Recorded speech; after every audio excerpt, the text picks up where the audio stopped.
Merhabalar, ben Zehra. Kanalıma hoş geldiniz. Sizlere glutensiz kalbura bastı yaptım. Annemin tarifiyle yaptım. Sadece glutensizini yaptım. Annemin o tarifinin aynısı oldu. O lezzeti yakaladım. Glutensiz kalbura bastım o kadar güzel oldu ki bütün ailecek yedik. Çok isteniyordu. Zehra Hanım artık tatlıya geçelim, neden tatlı yapmıyorsunuz diye. Aslında sütlü bir tatlı yapmıştım. Sütlü bir tatlım var. Onun da linkini aşağıya bırakacağım yorumlar kısmında. Direkt oraya da tıklayarak sütlü hafif bir tatlı istiyorsanız ona da ulaşabilirsiniz. Bir tatlı olur sizlere. Akşam iftardan sonra afiyetle yedik ve bütün ailece yedik. Herkes çok beğendi. Hatta komşuma da bir tabak verdim. Onlar da çok beğendiler. Sizler de yapın. Kalbura bastı tarifime geçelim.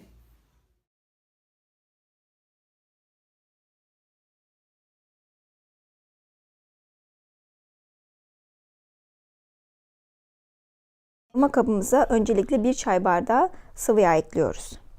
Daha sonra ise yarım çay bardağıyla yoğurt ekleyeceğim. Benim ev yapımı yoğurdum vardı. Ondan ekliyorum. Yarım çay bardağı da ev yapımı yoğurt ekliyorum. Kullandığımız çay bardağının ölçülerinin hep aynı olması için hep aynı bardakta kullanın. Daha sonrasında ise tereyağı ekleyeceğim. Tereyağı ise bir yemek kaşığı böyle dolu dolusu bir tereyağı ekliyorum. Tereyağınız yoksa çeyrek margarin ekleyebilirsiniz. Hani bir bütün margarinin yarısına bölüp onu bir de çeyreğine de ekleyebilirsiniz. Bir yumurtanın sarısını ekledim. Bir çay kaşığı da karbonat ekledim. Bir tane de kabartma tozum var. Bir kabartma tozunun tamamını ekliyorum. Bütün sıvı malzemelerimi ekledikten sonra onları bir güzel karıştırıyorum. Daha sonrasında işte unumu ekleyeceğim. Unumu eklemeden önce şunu da belirtmek istiyorum. Tereyağımız oda sıcaklığında olacak ki çünkü hamurumuzu yoğururken içinde erimesi için. Hamuruma unlarımı eklemeye geldi. 2 su bardağı halk ekmek unu kullandım. 1 su bardağı ise Sinangil un kullandım. Toplamda 3 su bardağı glutensiz un kullanmış oldum. 2 su bardağı glutensiz unumu ekledim. 3. su bardağı glutensiz unumu da Sinangil unu ekleyeceğim. Ama tabii onu da kontrollü ekleyeceğim. Öncelikle hamurumun kıvamına bakıp ondan sonra 1 su bardağı Sinangil unumu da ekleyeceğim. Unumuzu kontrollü bir şekilde eklememiz lazım. Unumuzun hepsini birden malzemelerimize eklersek bu sefer yoğuramayacağız. Hamurun kıvamını da anlayamayacağız. O yüzden kontrollü bir şekilde elimize yoğurdukça hamurun kıvamına bakarak, kalınlığına, inceliğine bakarak unlarımızı ekleme yapacağız. Bu gördüğünüz gibi cıvık oldu. 3. su bardağı glutensiz unumu da ekliyorum ve hamurumu tamamıyla yoğurmaya başlayacağım. Çünkü 3 su bardağı glutensiz un yetti. Artık hamurumu yoğurmaya geçiyorum. Yavaş yavaş unumu yedire köşelerden, kenarlardan içe ala unumu yedirerek yoğurmaya devam ediyorum. İçinde biliyorsunuz tereyağı koymuştuk. O tereyağını iyice sıka sıka hamura yedirmemiz gerekiyor. Güzelce yoğuracağız. Kulak memesi kıvamında olacak hamurumuz. Bu benim annemin tarifi. Annemden aldım. Annemin kalbura bastı çok güzel oluyor. Annemden aldım. Birebir tarif uyguladım. Aynısı oldu. Hiçbir fark olmadı. Demek ki benim bu elimin lezzeti de annemden geçtiğine inanıyorum. Artık hamurumuzu yoğururken bir yandan da şerbetinden bahsetmek istiyorum. Çünkü şerbetini daha önceden yapmamız gerekiyor. Şerbetimiz soğuk olacak. Hamurumuzu yani kalbura bastığımızda fırından çıktı sıcağıyla dökeceğiz çünkü şerbetimizi. Şerbetimizi benim gibi birebir tarifle yapacak olursanız 1,5 su bardağı su, 1 su bardağı da şerbet. Önce şekerimizi koyuyoruz suyumuza. Şekerimiz eriyene kadar karıştıracağız. Şekerimiz eridikten sonra ise kaynamaya bırakacağız. 15 dakikada kaynadıktan sonra üzerine de birkaç damla limon ekleyeceğiz.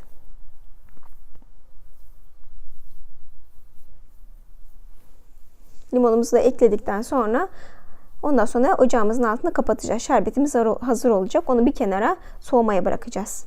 Hamurum da artık iyice kıvamını aldı gördüğünüz gibi. Kulak memesi kıvamında yumuşacık bir hamur oldu. Böyle hamurları çok seviyorum. Yoğurması da çok güzel. Oynaması da çok güzel oluyor. Birebir tarifini yapın. Yani bir tepsi kadar çıktı. Hepinize yetecektir. Biz bütün ailece yedik. Artık ailecek glutensiz yemeğe herkes alıştı. Herkes benimle birlikte tatlısına, tuzlusuna. Herkes glutensiz ve sağlıklı besleniyor benimle birlikte. Artık hamurum oldu böyle. Size hamurun büyüklüğüne göre ben ceviz büyüklüğünde hamurlar aldım. Yumaklar aldım. Ceviz büyüklüğünde siz daha küçük isterseniz daha küçük yapabilirsiniz. Büyük seviyorsanız büyük yapın. İyice bir yumaklarımı alırken yine yumaklarımı da elimde işte yoğurarak yine elimde de yoğuruyorum. Biliyorsunuz glutensiz unu artık öğrendik. Hamurumuz bitene kadar yoğurmaya bırakmıyoruz. Sabırla yoğurmaya devam ediyoruz.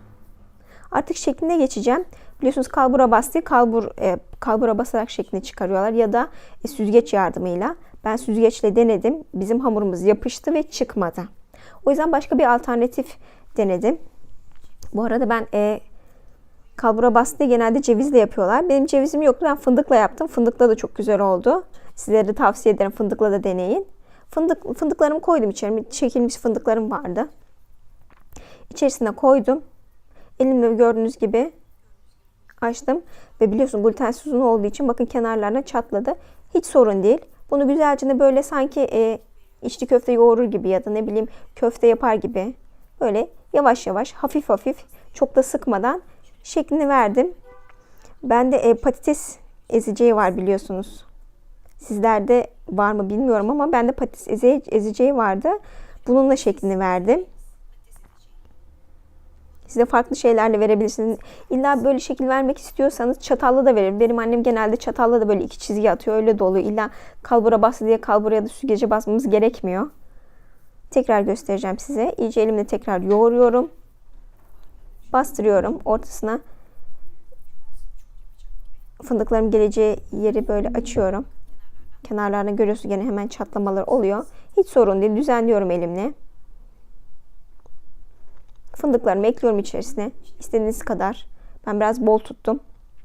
Güzel olsun diye.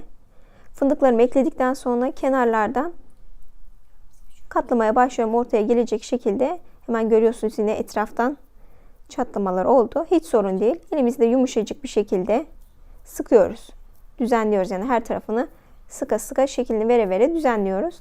Daha sonra ise patates sıkacağına yani patates ezdiğimiz şeyle ben aletle adını artık bilemedim. Patates ezdiğimiz aletle onun üstüne bastırarak şeklini verdim. Tekrar söylüyorum süzgeçle ya da kalbura bastığımda şekli çıkmadı. Yapıştı kaldı orada. Bizim unumuzda olduğu için glutensiz unlu olduğu için. Ben de böyle bir alternatif buldum. Sizler de bunu farklı şekillerde yapın. Artık kalbura bastılarım oldu. Gördüğünüz gibi bir tepsi kadar çıktı. Bütün aile yetecek kadar. Şimdi bunu önceden ısıttığımız 200 derece fırında 25 dakika pişiriyoruz. Ya da üstü kızarana kadar.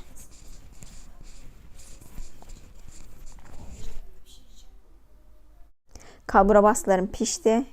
Ve çok güzel görünüyorlar. Gördüğünüz gibi kıyır kıyır oldu. Ben fırın tepsisinden aldım. Borcama dizdim. Çünkü üzerine şerbet dökeceğim için hem görüntü olarak da güzel olacak. Borcam da biliyorsunuz daha iyi oluyor. Siz isterseniz fırın tepsisinde de dökebilirsiniz. Sorun değil. Kıyır kıyır bir tatlım olduğunu gördüğünüz gibi çok güzel oldular. Böyle dağılma da olmadı. Tabii ki ilk fırına çıktığında sıcağı sıcağına sıkarsanız tabii ki dağılır. Ben hafif bir şekilde bir süzgeç yardımıyla aldım ya da bir kaşık yardımıyla hepsini borcama ekledim. Ve artık şerbetimi eklemeye başladım. Tekrar belirtmek istiyorum. Şerbetim soğuk. Kalbura bastım ise fırından çıktı sıcağıyla. Bir kepçe yardımıyla bütün hepsinin üzerine gelecek şekilde şerbetimi ekliyorum. Çok güzel oldu. Hepinizin denemesini istiyorum. Zehra Hanım neden şerbetli bir tatlı çekmiyorsunuz diyenlere gelsin. Hepiniz umarım denersiniz. Denedikten sonra videomun altında yorumlarınızı da bekliyorum. Beni izlediğiniz için çok teşekkür ederim. Kanalıma abone olmayı ve videomu beğendiyseniz beğen tuşuna basmayı unutmayınız. Artık şerbetlerimin hepsini döktüm.